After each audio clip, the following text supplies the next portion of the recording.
Hello again, and welcome to Foreplay Radio Sex Therapy. I'm your host, certified sex therapist Laurie Watson, author of Wanting Sex Again, and blogger at Psychology Today and WebMD. And I have with me Dr. Adam Mathews, my co-host, who's a couples therapist, psychotherapist, and president of NCAMFT.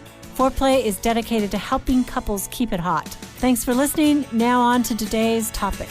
So we are talking about female sexual pursuers today, or she wants it more. And Laurie, I just have one question for you. What's that? Does she actually exist? She this feels does like this exist. is Bigfoot, Loch Ness Monster, aliens, things that we rarely see. This probably more than anything, we've had a lot of listeners write in and say, hey, I don't identify with this traditional split that you're talking about where he wants it more. She's like, I want it more. And girlfriend, I've heard you. I know you're out there. I know it's true. I know that the female sexual pursuer does exist. And, we want to talk about why she exists. Yeah. What makes her so special that somehow or another she feels more sexual desire. And, oftentimes, of course, the ones who come see me, the ones who are just out there with their partners, maybe just listening, not in therapy, they're just happy. Yeah. They're just happy all the time, They're just right? happy all the time. And their partners are happy. Yeah, I've actually seen this a lot in my practice as well, which is sometimes surprising, but less so now. In the beginning, it surprised me, but where they come in and it's seemingly reversed from traditional gender norms. Yeah, gender stereotypes. Gender stereotypes. So, in your opinion, why do you think this is? Why do some women continue to want sex more than others? Yeah, I think that, as I've listened to women like this and talked with them, there's certain traits that sexual pursuers have, that female sexual pursuers have, and the ones who kind of want it more than their partners, or just, it doesn't necessarily have to result in conflict, right? I mean, some women just have healthy sexuality, and many of these women do. Mm-hmm. And I think the reason it's so rare is because our culture is so toxic to female sexuality. Yeah. I mean, there are so many anti-sex shaming messages about women that it's really difficult to kind of hang on to yourself and feel sexy, and feel sexual. Yeah. So it's the shame of the cultural messages that weigh down libido, rather than libido being naturally suppressed. Yeah, I mean, for most women that have low libido, I often think of it as occluded libido. It's like that there's something blocking it. You're going to have to define that word for me, or because I don't have dictionary.com handy. Do you say occluded? Occluded. It's blocked. All right. I mean, often in a healthy person, libido is part of their life force. But for many reasons, it can get blocked. And certainly one is a cultural message. We know childhood messages are powerful that can, destroy kind of a person's feeling of freedom and lack of inhibition sexually. Yeah. So there's this message that maybe she is sexual and does desire sex, but that she shouldn't be. Right. And so a woman who wants it is a whore. Yeah, and so that's going to generate a lot. What woman alive hasn't heard that? You're a slut. You want sex. You want sex too much. You whore, you slut. Yeah, so you either lean into it and rebel against the cultural messages, or there's a lot of conflict there. Right. That's going to... Yeah, I remember there was a guy, I was really young and I was really religious. And, he said something to me I was young. I was 16 and I was starting to flirt, and he was an older guy and I looked up to him and I think he kind of was flirting back, but because I was flirting, he sort of shamed me and he said, when you talk like that, it makes it sound like you're horny. And I'm like, how old was this guy? I was 16 and I think he was 19, and he was sort of he was kind of more like a youth group leader. No. Why not? I felt deeply ashamed. Oh my gosh, I shouldn't be flirting and talking like this. Even though he was doing it, for crying out loud. He was a real fool because he should have capitalized on me and thought, he should have that's the woman, but didn't. And instead shame me. And I just remember, okay, I got to be tighter. I got to not, say these things. That flirtation is bad. I mean, on every level, I was shamed. It was like, I probably did want it. And and then just flirting was bad too. I mean, it was just, and I was 16. I was not flirting dirty. Yeah. I did not know how to do that. But that continues into adulthood, right? Because I hear women with stories similar to that over and over again throughout the lifespan. Right. If they show any kind of sexual aggression or interest, yeah. Right, exactly. The question out there for all the male sexual pursuers is like, how do I get my wife to be one of these? Yeah. Yeah. So you're gonna unlock that secret here, right? Is that what's gonna happen? I hope so. I hope so. I think some of it is internal. A lot of it is a woman who has developed an erotic core, and that's like how our abdomen is the core strength of our body. Mm-hmm. For our sexuality as a woman, we have to have a strong inner core. And what does that mean? She has to be in touch with her desire. And again, we know that for women, it's not necessarily physiological, but she allows herself and gives herself permission to feel it. She hears a sexy song and she starts to dance. She enjoys the fact that she walks in a room and heads turn, and she feels confident about that, and that's okay. She doesn't feel anxious about it. A lot of women who maybe have been traumatized or been in some way hurt by sexual attention don't feel confident about that, don't like it, run from it. But the woman who has either overcome that or hasn't suffered those things, she has a sense of confidence. It feels like women more than men oftentimes disconnect from their bodies, from their physical bodies. Absolutely. And they're like not fully present in their body, or they've been taught that, or maybe that's the shame message that we're talking about has caused women to disconnect really quickly, more so than men, I think. We know our culture is dangerous to women sexually, right? I mean, the Me Too movement is discussing this in terms of how scary it is, how many women have experienced rape and molestation or inappropriateness. I mean, it's just rampant.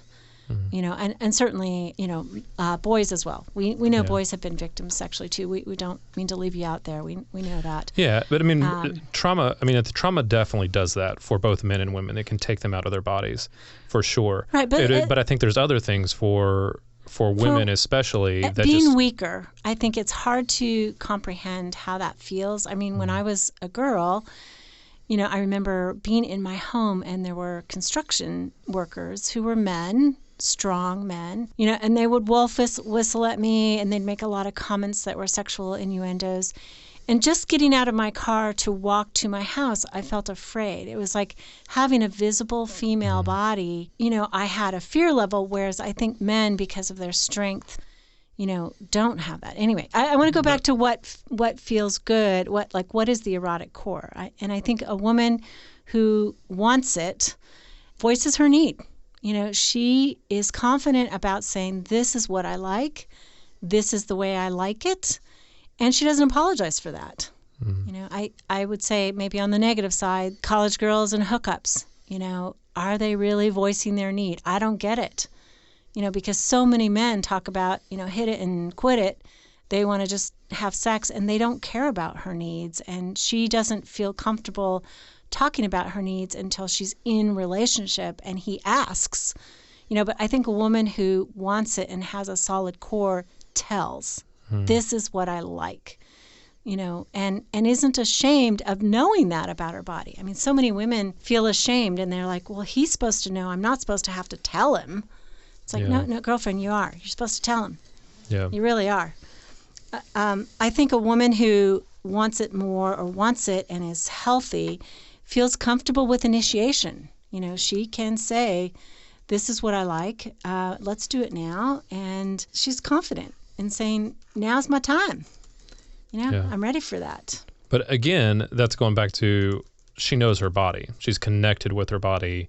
She knows what she likes and what she doesn't like, and knows that she has to be able to speak up for those things. I don't think that necessarily for her, though, that she initiates because her body feels horny. It's like she initiates because she wants her body to feel good. And she allows herself, like, okay, this is when I want to feel it. And I think, that is not something that women generally do. I think this woman who allows herself to want it is resistant to the sex shaming and the gender conforming messages of our culture. She has somehow or another bypassed that, gotten healthy, and, developed this strength. Her superpower. It's her superpower. My superpower is I break technology wherever I go. But this woman's superpower is having an erotic core. Okay. And obviously, yes, you're right. She does know her body's potential, right? Her orgasmic potential. I think what you're talking about is she believes that her body is hers. Yes. And that she has agency over her body. I love that. I think, then because it seems like the messages are when you're talking about kind of getting out of the car with those guys standing over there, or the sex shaming messages, that the message sometimes is to women, your body does not belong to you. Right. And so like that message, if that message is directed to me 24/7, like then, I think I can see how I would just start to dissociate from my own physical space and believe that it's other people's decisions that are going to affect how my body feels versus my own decisions. And one of the most powerful influences and critique is the media, right, on women's bodies. That it isn't just your body, but the media, it's like they have a right to critique your body. I mean, think about the female politicians whose outfits are mentioned. I mean, have we ever mentioned a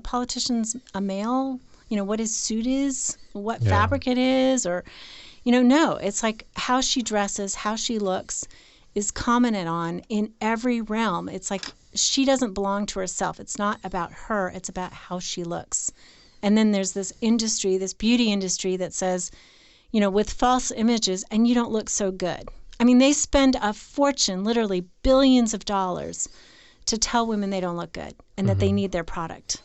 Yeah. So, I mean, it is real. So it's nonstop. The struggle is real. So what are we going to come and talk about in the break, Laurie? What are we coming back to? Okay, we're going to come back and talk about how to fight back, how to have the erotic core, and the problems when she does want it more than he does. Speaking with certified sex therapist Laurie Watson from Awakening Center for Couples and Intimacy. Laurie, what is an intensive? So an intensive is 12 to 14 hours of therapy all in one weekend. And it's a way to really make fast progress compared to weekly therapy. I mean, there's just so much more you can get done when you have a chunk of time. Overcome the challenges in your relationship and your sex life. Learn more about intensives and Awakening Center's other services at awakenloveandsex.com. At Mathews Counseling, we believe it is our job to come alongside you in whatever difficult challenges of life you are in and help you rediscover hope and to find the strength that you have to face those challenges. We strive to create a safe and comfortable place for you to explore who you want to be and identify the obstacles standing in your way. Oftentimes, the first step toward finding help is the hardest, but it can also be the bravest. Give us a call at 919-587-8018. Find us online at mathewscounseling.net. We look forward to working with you. So we're back with She Wants It More. Yeah, and we're going to fight back, right? And we're going to fight back against. We're going to resist. We're going to resist the things that stop women from having a healthy sexual libido. So again, I just want to say to you, all of you who have written in, and there have been many who have told us, Laurie, you're not speaking to us. I know I am speaking probably more to the woman who has low libido more often, but I celebrate you. I love you. Y'all are my heroes. I'm so proud of you for maintaining eroticism in difficult circumstances. Yay, yay you. But this woman often is paired, by the time they come see us, Adam, right? They're paired with somebody who doesn't want sex as much, a male partner who doesn't want it as much. Mm-hmm. Although I see obviously lesbian couples as well, and libido differentials are very common in a lesbian couple too. And I know we mostly speak to a heterosexual population, but if you are gay or lesbian or bi, or we love you out there. We want you to be blessed too, and hopefully these things help you as well, these podcasts and information. So she's a woman, and like you're saying, it's so rare for a female to hang on to libido and be the one who wants it more. Does she even exist?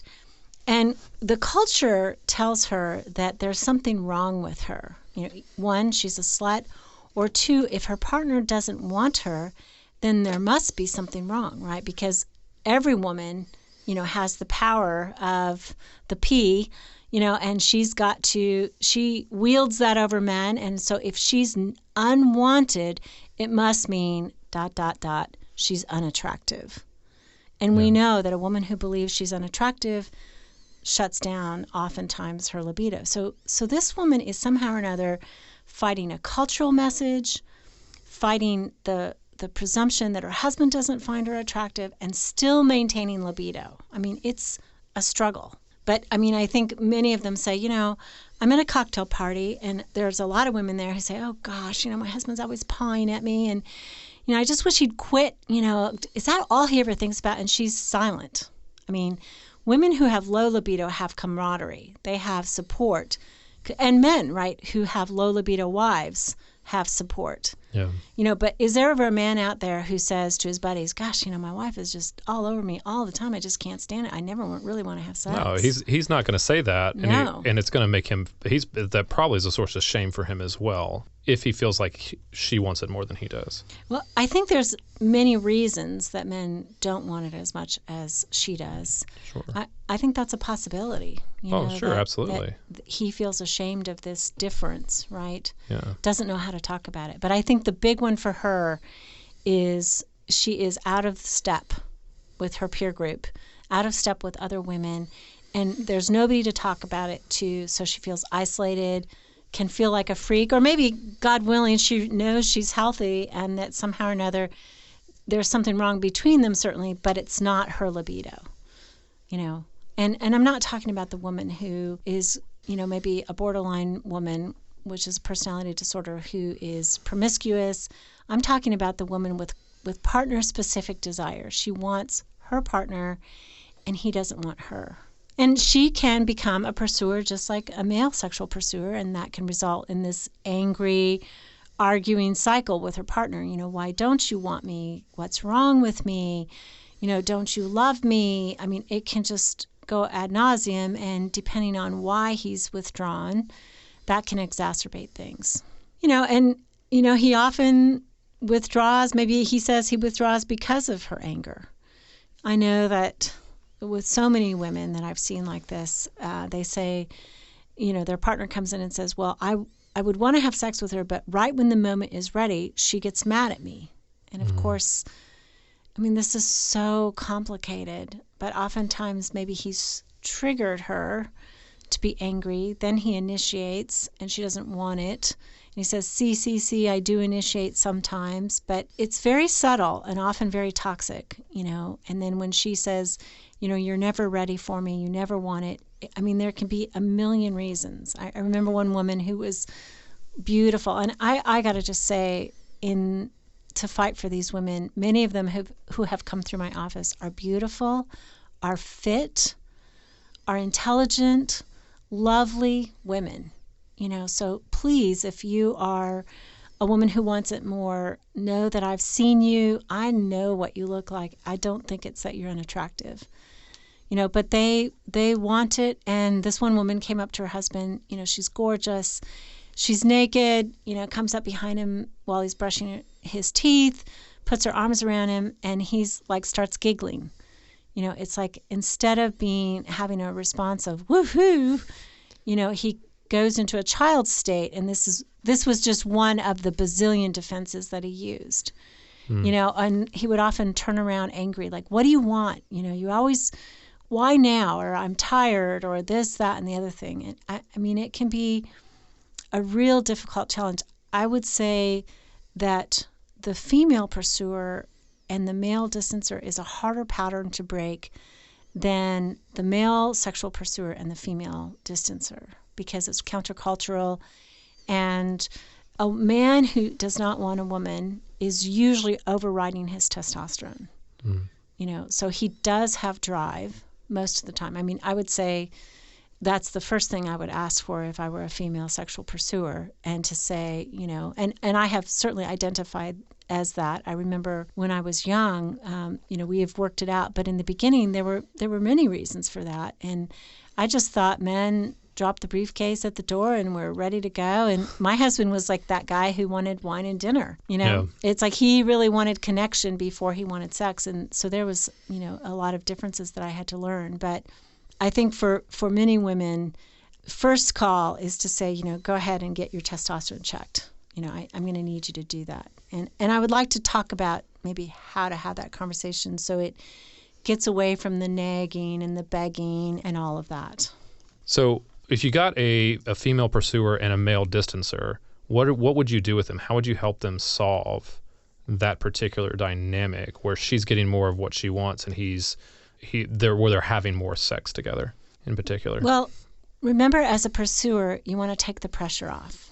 And pursuers always hear me, no matter what gender it is, they hear me saying, okay, that means I'm going to wait forever. Well, in sex, that's not a smart strategy. You don't want to wait forever. But sometimes sexually, the dynamic does need to be healed in order for the distancing partner to recover their own libido. I mean, many times the distancing partner feels controlled. So if there is, it's usually a complicated dynamic in this case. So we want to understand the ways that he feels controlled in general, and then sexually. And what does he do with his libido? I mean, those are the questions I would be asking. Does he have libido? And if so, what does he do? Is he masturbating in the shower? Is it going away from the relationship? Yeah. Is it directed away from the relationship? Maybe just, masturbation, or he's using porn or something. And this is not a porn talk, but I mean, sometimes that's a safer place for men to express themselves than the difficulties in the relationship. And so, we need to work on that. But what I say to women is, I want you to have a direct conversation with your partner. Do it at a neutral time, like over coffee, not in the bed. And I would say, there's a few things that they should talk about. And I just wrote down an example of that conversation. I'd say, okay, so Joe Schmo, there's this pattern of me initiating sex with you and you not seeming to want it, and there's not very much sex between us. And I love you, and I want this marriage to be a full partnership, including sexuality. So I have 3 requests. The first request is that, I'd like you to go see a urologist by the end of the month and have your testosterone tested. Will you do that?